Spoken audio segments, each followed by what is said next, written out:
Hey everybody, it is Jason from the Texas Gun Vault 2, and I'm sorry I didn't make a video yesterday, but hopefully you saw on the main channel I made a detailed video on what I think could be the issues with the SIG P320 and all those negligent discharges, and I hope you guys liked it. I didn't come to any conclusions and say definitively what it is, what it's not, I was like, well, it could be these issues, and I spent a lot of time on that, so I didn't have time to make a video for this channel, just, talking about guns and things. And I'm also sorry tonight about the fan again. It's hot again here in Texas, so you just got to put up with that annoying hum in the background, and I'm really sorry. So I hope it's not something that, you can't stand, and hopefully you can just deal with it while I'm out here talking with you. Got a couple things on the workbench to talk about tonight. Got a gun to clean, working on cleaning my 9mm SBR, the one that's infamous because of all my pistol brace videos. And I had that weird, possibly out of battery detonation with, and luckily there's no damage to it, so I'm just going to clean it up and take it back to the range at some point. And I got a couple things here I want to talk about, see what you guys think. I saw my good friend Ken tonight. I returned the Henry lever action that I was not able to review because rounds were coming out of the magazine and getting jammed on the elevator, both on 44 mag and 44 special. But he had a couple of things for me to try out, and I guess they're going to be maybe a revisit, and one's kind of a product review. One is on a Masterpiece Arms 2011, which I have reviewed in the past, and one of the issues I had with this pistol was the slide stop, in that it wasn't working.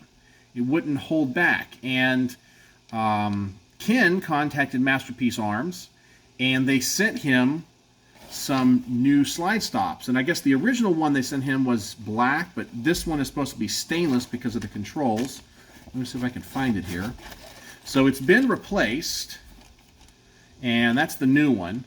And then I have two other slide stops. So I might do a revisit. It's not going to be like a full-on range report because I really like this gun, but that was the big issue with it. So I guess I'll do maybe like a revisit with this gun, shoot it just a little bit, talk about Masterpiece Arms customer service, and that they fixed the issue with it. So it might be just kind of a small video, just kind of an update to it.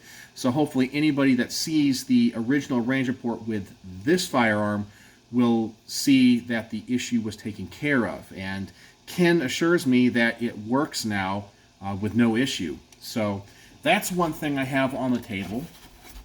And he also asked me, and I don't think he really necessarily intended it to be a range report or a product review, and I might turn it into one if I can handle it. And I'll explain why, and possibly you'll see what I'm talking about here in a second.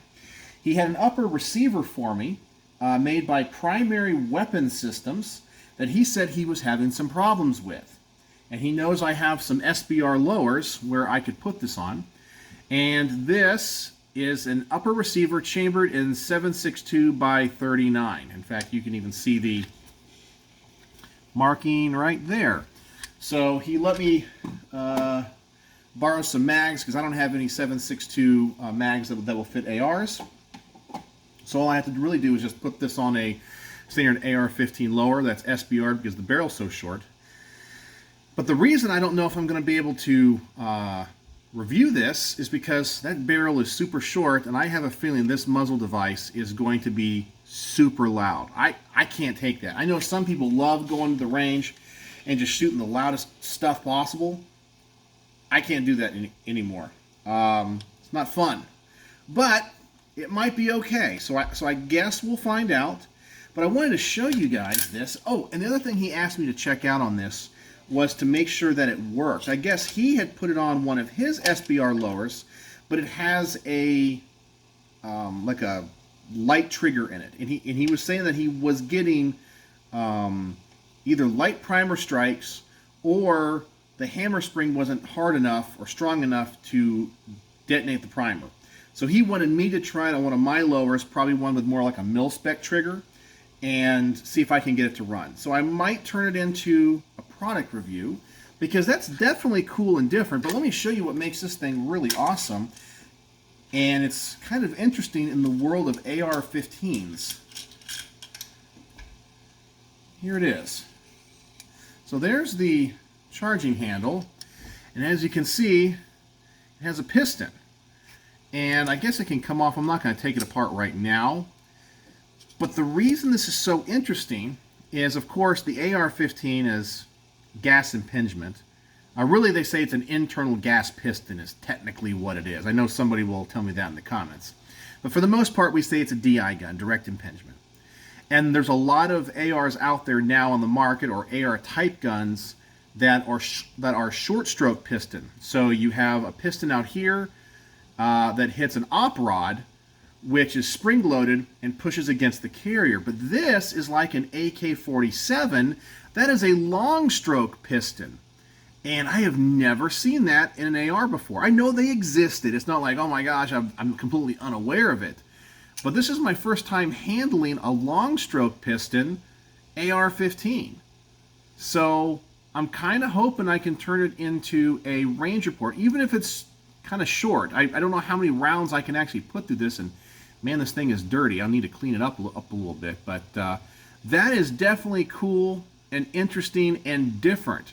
I have never shot a long stroke piston AR-15 before, so I don't know. We'll see. I gotta figure out how to put all this back in here. So, let's see, this thing is definitely different and interesting. Well, I'll have to figure all of that out, because that piston is definitely different. And let's see, maybe that charging handle goes in first. Man. Okay, here we go. There it is. I got it. I had to figure out how that was going to work. So that is going to be a really interesting upper receiver to review if I can stand it. So what else do I want to talk about tonight, besides giving you guys a little upcoming projects video? I don't know what else there is really to talk about. There's not really been a lot going on in the legal world. I know some people say, oh yes there are, go watch these channels. But a lot of that stuff is kind of like regurgitation, or just kind of talking about what could happen or whatever. Good commentary, but nothing really is coming down the pipe right now that I'm aware of. I know there's a few court cases regarding the pistol brace stuff. So we'll just see how that all turns out. But I don't really want to make a video and report something until there's something to report, you know. A lot of people, I said, do all these speculation videos and groundbreaking videos and all that kind of stuff. Breaking news, and it's not breaking news. So I don't want to say anything unless I really have something definitive to talk about. But anyway, what do you guys think? Do any of you guys own something like this? And what do you guys think about the operation of a long stroke piston system in an AR-15? So anyway, it's getting a little late here. I'll go ahead and upload this, just giving you guys a little bit of an update. And I'll keep trying to be as consistent as I can making videos on this channel if I don't need to make something for the other channel. So anyway, let me know what you guys are up to, what you're thinking, and what's on your mind. I always enjoy just chatting guns. It's a lot of fun, and you guys are my friends, and I appreciate that. You guys are my outlet. This is awesome because I'm so introverted. I don't have to deal with you guys face to face. Oh man, I don't know if I could do that. But talking with you through the comment section, it's perfect for me. So anyway, let me know what you think in the comment section below. And as always, I hope you're staying cool, and thanks for watching.